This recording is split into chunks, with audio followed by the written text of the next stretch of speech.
اس نے کوئی بات ایسی کر دی تھی تو چچی نے مارا، یعنی چچی کا حضور سے بڑا پیار۔ میں کبھی کہتا ہوں کہ آپ کو یہ ساری باتیں مجھے اور آپ کو پتہ چل جائے نا، صرف پتہ چل جائے، ان سے اتنی روشنی ملے گی کہ ہمارے گھروں تک نور آئے گا، ہماری گھریلو زندگیاں سکون میں آ جائیں گی اگر ان لوگوں کے حالات ہم تک آ جائیں۔ نبی پاک صلی اللہ تعالی علیہ وآلہ وسلم اتنی محبت کرتے، تین چیزیں بڑی زیادہ تھی حضرت عباس کے اندر، خود حضور نے بیان فرمایا، فرمایا کہ تو عباس سخی بڑے، اور یہ یاد رکھیے گا بخاری میں پورا باب ہے کہ بندہ جیب کا سخی نہیں ہوتا، سخی بندہ دل کا ہوتا ہے۔ حضرت عباس سخی بڑے تھے، صلہ رحمی کرنے والے بڑے تھے، رشتہ داروں سے اچھا سلوک کرنے کی کوشش کرتے تھے، بہترین۔ تیسری بات یہ تھی کہ غلام آزاد کراتے تھے۔ اس کا اگر آج آپ اپنی زبان میں ترجمہ کریں تو جو لوگ مقروض نہیں ہو جاتے، جب تک بندے کی جیب میں پیسے ہوتے ہیں تو رشتہ دار بھی پہنچتے ہیں، دوست بھی پہنچتے ہیں، لنگر بھی چلتے ہیں، چندوں والے بھی پہنچتے ہیں، مسجد بنانی ہے، مدرسہ بنانا ہے، قبرستان کا مسئلہ ہے، گلی بنانی، سارے پہنچتے ہیں۔ اور اگر قرضہ چڑھ جائے تو پھر ادھر ادھر بیٹھ کے باتیں کرتے ہیں، کہتے ہیں اس نے دھوکے کیے، اس نے فراڈ کیے، اس نے فلان کیے۔ اور خدا کے بندو، قرضہ تو چڑھ ہی جاتا ہے، اور اگر قرضہ ولیوں پہ رہا، صحابہ پہ رہا، انبیاء پہ رہا، یہ کوئی اس طرح کا مسئلہ ہے کہ آپ جس بندے کو جس اینگل سے بھی دیکھیں اس پر۔ میں رات دوستوں سے کہہ رہا تھا کہ ایک بندہ مصیبت میں اور دوسرا اسے دیکھ کے خوشی کا اظہار کر رہا ہے، معاذ اللہ ایک بندہ مشکل میں ہے، نبی پاک صلی اللہ علیہ وسلم نے فرمایا کسی کو مصیبت میں دیکھ کے خوشی کا اظہار نہ کرنا، ورنہ اس پہ اللہ رحمت کر دے گا اور تمہیں اس میں مبتلا کر دے گا۔ ہم تو الٹا کہانیاں بناتے ہیں، تنقید کرتے ہیں، بندہ الجھ جائے تو طنز کرتے ہیں۔ باغاں اندر ہریل توتا تے نمیاں نمیاں روے، تے آکھے باغاں والے پتھر نہ مارو متے کوئی پردیسی ہوئے۔ پہلے ایک آدمی تکلیف میں ہے، تاڑی مار اڑانا باہو اسی تے اگے ہی اڈن آ رہے، پہلے دکھ میں ہے اور تو اور تکلیف دے رہا ہے۔ اس لیے عزیزو یہ جو انداز ہے یہ ٹھیک نہیں ہے۔ حضرت عباس کا طریقہ کیا ہے؟ یہ جو ہوتے تھے نا غلام، ان کی گردنیں، پیسے لے لیتے تھے ان کے مالک تو گردنیں، چلے آج بھی اگر آپ نے ترجمہ کرنا ہو تو لوگ ایڈوانس لے کے نہیں بیچارے پھنس جاتے، جان چھوٹتی ہے پھر اس ملازم کی۔ تھوڑے تھوڑے قرضوں میں لوگوں کو قیدی نہیں بنا لیا جاتا۔ حضرت عباس کا شوق تھا غلاموں کو خرید خرید کے آزاد کرنا، کہتے تھے اللہ کے بندے آزادی سے زندگی گزارے تو میرا دل ٹھنڈا ہوتا ہے۔ غلام آزاد کرنا، اور بھائی مقروض کو تو زکوٰۃ بھی لگتی ہے۔ ہمارے یہاں جب لوگ مقروض ہو جاتے ہیں تو معاذ اللہ خودکشیاں کرتے ہیں، کیوں کہ ہم آگے بڑھ کے ان کا ہاتھ نہیں تھامتے، ان کی مدد نہیں کرتے۔ حضرت عباس نے تو وصال سے کچھ دن پہلے اپنے شہزادے سے فرمایا یہ میں نے 70 لوگوں کی لسٹ بنائی ہے، یہ غلام ہے پتر، ان کو خرید کے آزاد کرنا ہے۔ 70 لوگ آزاد کیے انہوں نے، لوگوں کی گردنیں چھڑانے کے لیے کردار ادا کریں۔ اگر کوئی بیچارہ کہیں الجھ گیا تو بازو تھام کے باہر نکالیں، یہ خیر والا کام ہے، اسے کریں۔ نبی پاک صلی اللہ علیہ وسلم کی جو خوبصورت مسجد مبارک ہے نا، مسجد نبوی شریف، اس کے بالکل ساتھ پہلے تو حضرت عباس نے کئی دفعہ کہا یا رسول اللہ میں بھی آ جاؤں مدینے، فرمایا آپ وہاں ٹھہریے، اور حضور فرمانے لگے میں نبیوں میں آخری ہوں اور لگتا ہے آپ ہجرت کرنے والوں میں آخری ہوں گے مدینے کی طرف آنے میں۔ خود حضور نے جب اجازت دی تو تشریف لائے، مسجد نبوی کے ساتھ مکان بنایا۔ حضرت عمر فاروق کا دور خلافت تھا، یہ آپ کو کتب حدیث میں ہر جگہ حدیث ملے گی، اور مسند امام احمد بن حنبل میں ملے گی۔ آپ گزر رہے تھے حضرت عمر فاروق، تو حضرت عباس کا گھر قریب تھا، تو جمعے والا دن بعض کتابوں میں آتا ہے جمعے کا دن تھا، حضرت عمر آ رہے تھے اور انہوں نے نا اوپر کوئی مرغا بھی ذبح کیا ہوا تھا اور پانی بھی چل رہا تھا، تو پرنالا گلی میں تھا، وہ پانی حضرت عمر پہ گرا۔ آپ نے محسوس کیا کہ تو باقی نمازیوں کو بھی تکلیف دیتا ہوگا، بھائی مسجد کے دروازے پر پرنالا ہو تو کوئی برداشت کرتا ہے؟ حضرت عمر نے کہا اکھیڑ دو پرنالا، اکھیڑ دیا۔ سیدنا فاروق اعظم نے نماز پڑھائی، نماز کے بعد حضرت عباس آئے رضی اللہ تعالیٰ، کہنے لگے پرنالا آپ نے اکھیڑا؟ جناب عمر نے وجہ بیان کی، فرمایا وہ چھینٹے پڑتے تھے، نمازیوں کو تکلیف ہوتی تھی، معقول وجہ، اکھیڑ دیا۔ حضرت عباس کہنے لگے بالکل ٹھیک ہے، میں آپ پر کوئی جبر نہیں کرتا، کوئی میں جواب میں کوئی بات نہیں کرتا، ایک بار صرف کہتا ہوں وہ سن لیں گے؟ حضرت عمر نے کہا کہیے۔ تو حضرت عباس کہنے لگے جب میں یہ مکان بنا رہا تھا تو حضور تشریف لائے تھے، اور نبی پاک صلی اللہ تعالی علیہ وسلم نے نا میرے کندھوں پہ خود سوار ہو کے اپنے دست مبارک سے یہ پرنالا لگایا تھا۔ کپڑوں پہ چیٹے پڑے ہیں نا، وجہ تو موجود ہے نا۔ اب حضرت عمر نے اس پر کیا تبصرہ کیا؟ تھوڑا سائڈ پہ کر لیں، چلے اگر حضور نے لگایا تھا تو اس کو دوسرے کونے پہ لگا لیں، کوئی تبصرہ نہیں۔ تم کہتے ہو کبھی تعمیر کے نام پر، کبھی فلاں چیز کے نام پر، کبھی فلاں چیز کے نام پر۔ حضرت عباس نے کہا عمر نبی پاک نے لگایا تھا، اتنے لفظ ہیں، ختم ہو گئی ساری وجوہات۔ حضرت عمر تو اتنا روئے کہ بیٹھ گئے، آنسو نکل آئے آنکھوں سے، کہنے لگے عباس میرے ساتھ چلیے، اسی جگہ جاتے ہیں جہاں سے پرنالا اکھیڑا ہے، آپ اس طرح کریں، اب آپ میرے کندھوں پہ چڑھے اور اس کو دوبارہ لگائیں۔ جس چیز کو رسول کریم نے جہاں لگایا تھا اس کو ہٹانا، ہم نے نہ کبھی قطرے پہ غور کیا اور نہ دریا دیکھا، بس جہاں تیری جھلک دیکھی وہیں ڈوب گئے۔ میرے دوستو، یہ تو انداز ہمیں صحابہ نے دیا ہے، اور ہمیں تم جو سبق پڑھاتے ہو وہ جانے کہاں سے آیا ہے؟ تم ہمیں کدھر لے جانا چاہتے ہو؟ میں کئی دفعہ کہتا ہوں یا ہمیں سمجھا دو، نہیں تو پھر ہم سے سمجھ لو، آ جاؤ ہم سے سمجھ لو۔ یہ ساری چیزیں جو چمکتی دمکتی ہیں کتب احادیث میں، ان کا کیا کیا جائے؟ حضرت عباس رضی اللہ تعالیٰ عنہ، نبی پاک علیہ السلام نے فرمایا جس نے آپ کو تکلیف دی عباس، اس نے مجھے تکلیف دی، جس نے آپ سے محبت کی اس نے مجھ سے محبت کی، فرمایا آپ میرے لیے والد کی طرح ہیں، جگہ ہے۔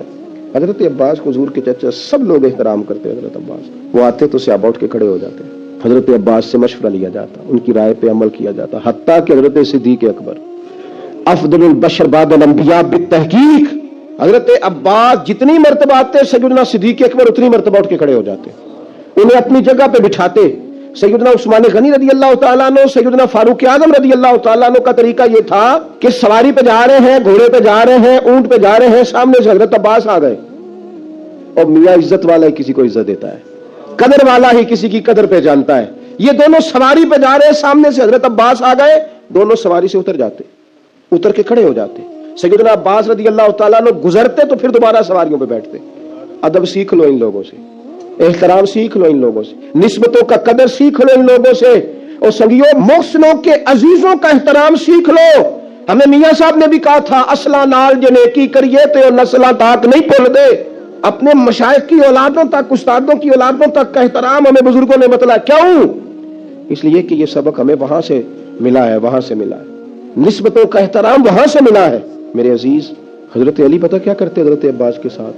ان کے ہاتھ چومتے اور کہتے چاچا مجھ سے راضی رہنا، راضی رہنا۔ تو حضرت عباس کو بڑا پیار تھا، وہ ماتھا چوم لیتے مولا علی شیر خدا۔ صحیح بخاری میں حدیث ہے۔ حضرت عمر فاروق رضی اللہ تعالیٰ عنہ کا دور مبارک، مدینہ شریف میں بارش نہیں ہوتی، لوگ پریشان ہیں، سب لوگوں کو لے کے حضرت عمر باہر نکلے، آؤ دعا مانگے بارش کے لیے۔ سب صحابہ موجود تھے، بیچ میں حضور کے چچا حضرت عباس بھی تھے۔ حضرت عمر فاروق رضی اللہ تعالیٰ عنہ نے بازو تھام کے جناب عباس کو آگے کیا اور دعا کے لیے ہاتھ اٹھائے، کہا اے اللہ، ہم تیرے نبی کریم علیہ السلام کا وسیلہ تیری بارگاہ میں لایا کرتے تھے، عرض کرتے تھے تو رحمت کرتا تھا، آج تیرے نبی کے چچا کو لے کے آئے ہیں، تیرے محبوب کے چچا کو لے کے آئے، بخاری ہے، یا اللہ تیرے محبوب کے چچا کو لائے، مہربانی فرما۔ حضرت عمر نے دعا کی حضرت عباس کے وسیلے سے، چلے نہ ایمان دو قدم بھی اگر تیرا ہم سفر نہ ٹھہرے، اور تیرا وسیلہ دیا نہ جائے تو زندگی معتبر نہ ٹھہرے۔ لبوں پہ ایاک نستعی ہے پر اس حقیقت پہ بھی یقین ہے، اگر تیرے واسطے سے مانگوں کوئی دعا بے اثر نہ ٹھہرے۔ اور ایک جگہ پہ درویش نے کہا تھا ویسیوں میں بیٹھ جا، بلالیوں میں بیٹھ جا، صفیں تو سب بچھی ہیں، عشق والیوں میں بیٹھ جا۔ درود پڑھ نماز پڑھ عبادتوں کے راز پڑھ، درود پڑھ نماز پڑھ عبادتوں کے راز پڑھ، جنیدیوں میں بیٹھ جا، غزالیوں میں بیٹھ جا۔ اب شارحین حدیث اس حدیث کے تحت لکھتے ہیں، کہتے ہیں پھر حضرت عباس نے بھی دعا فرمائی اور بارش اتنی ہوئی کہ پھر گلیوں میں چلا نہیں جاتا تھا۔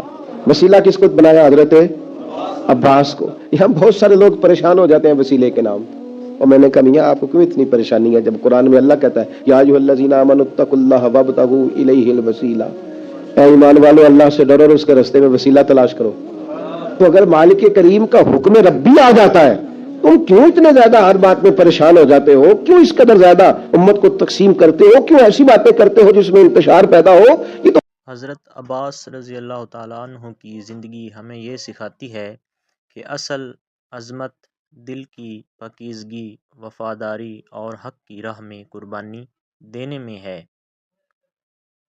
اگر یہ ویڈیو آپ کے لیے مفید رہی ہو تو لائک کریں، اور مزید اصلاحی اور سبق آموز واقعات کے لیے چینل دلکش اسلام کو سبسکرائب کرنا نہ بھولیں۔ جزاک اللہ۔